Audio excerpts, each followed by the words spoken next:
ปุ๊บ หมายที่สอง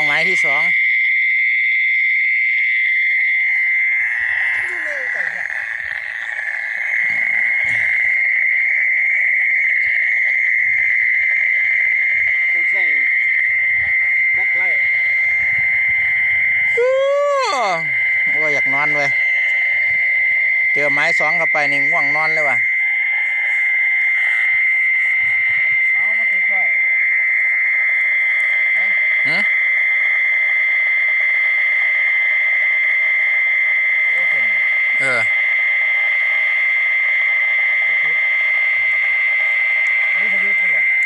ฮะ นี่สวิตช์ด้วย จักเดี๋ยวมันตกน้ำในเมื่อนั้นน่ะเก่งเสียงนี่ใช่ละวันน่ะ ยังผมไม่ดี โอ้เหยียบซะจมดินเลยว่ะ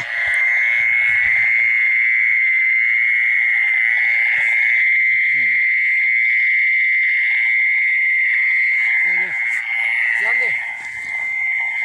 โอ้พี่น้องเลยในยางเก็บเอามึงเฮ็ดได้ยังอ่ะน่ะ แบ็คไลท์ ฮะ อยู่บนหู เอากายเท่านี้ได้นี่นะลักมันน่ะนะลักมันน่ะนะเอาพันลักมันมีหูคล้องอยู่น่ะนะ บ่เอาไฟแจ้งพวด เนี่ยมันมีหูคล้องนี่นะหูมันนี่นะนี่นะเอาหลอดนั้นออกก่อนปิดไฟปั๊บ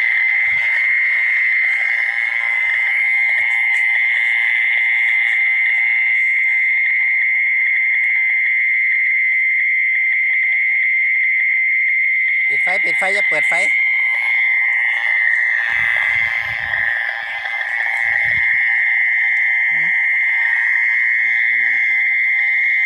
เปิดไฟแบกไล่แล้วบัดทีนี้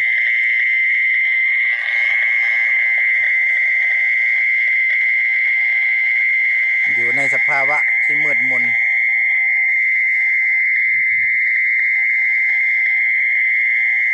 เอาเต้าตัวนั่นเราโอ้โหไปนอนเฝ้าเลยบัดนี้ ได้เฉลยมาอีกตัวหนึ่งคือเต่าดิ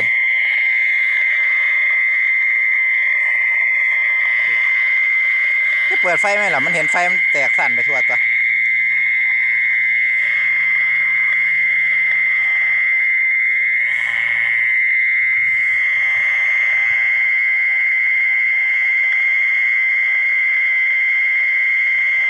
หลอดนี่ซื้อมาจากบาทด้วยนี่ก็ลืมราคามันแล้ว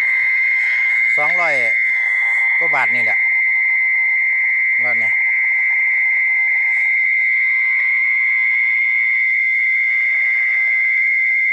บดแห้งไกลอะเตานี่ก็ได้ ซื้อมา3 หลอด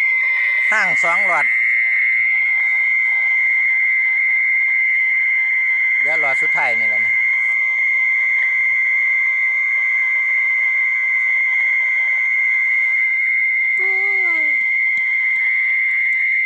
ได้สั่งมาขายในเพจอยู่เติม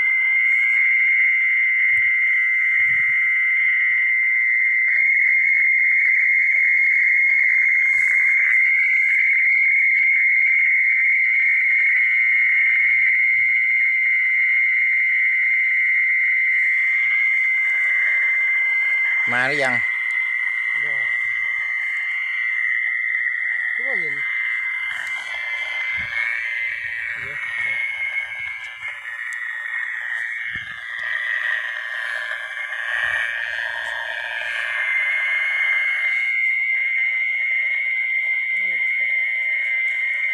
แบ็คไลท์แล้วก็แล้ว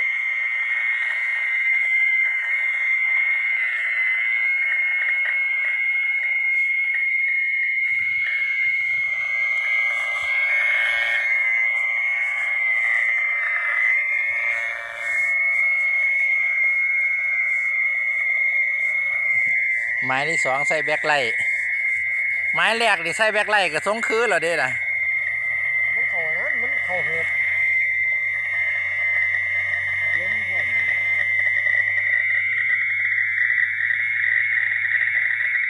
อากาศกำลังหนาวได้ที่เลยเนี่ย โอ้ย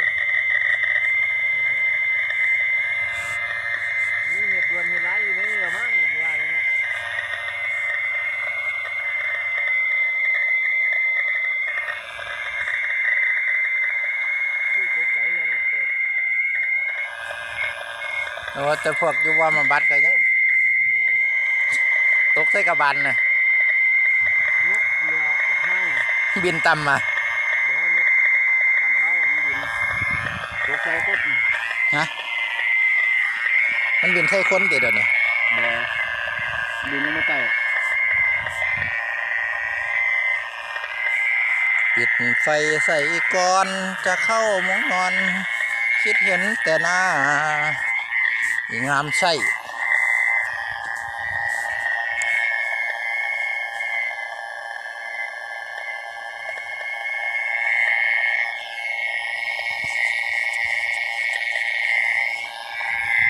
น้องหนู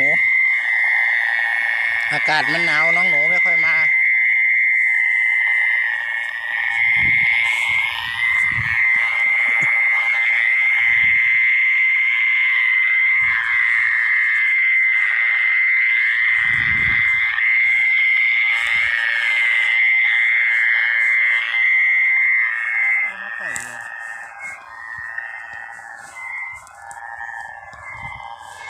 อากาศไม่เย็นแล้ว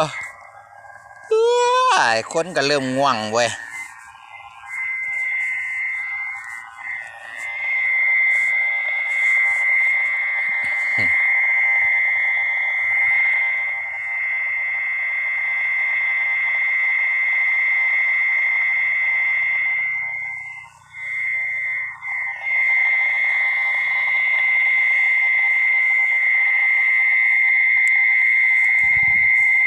ไปไกลเถอะเนาะ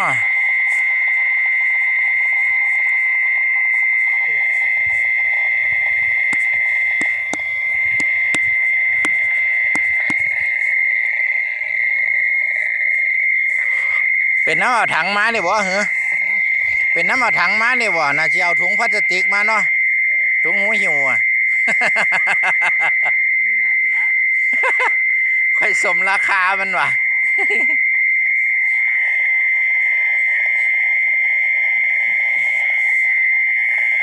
ได้เพราะ3 ขีดบ่ล่ะ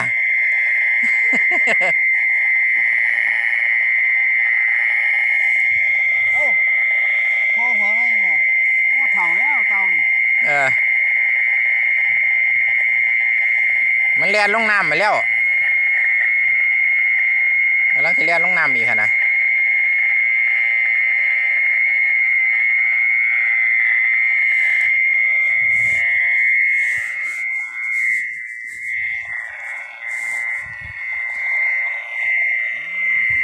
โอ้ยมันไม่ใช่แนวแล้วครับท่าน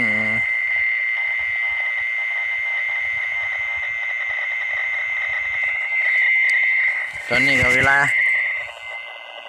20:20ปรากฏว่าเฉลยเงียบปิด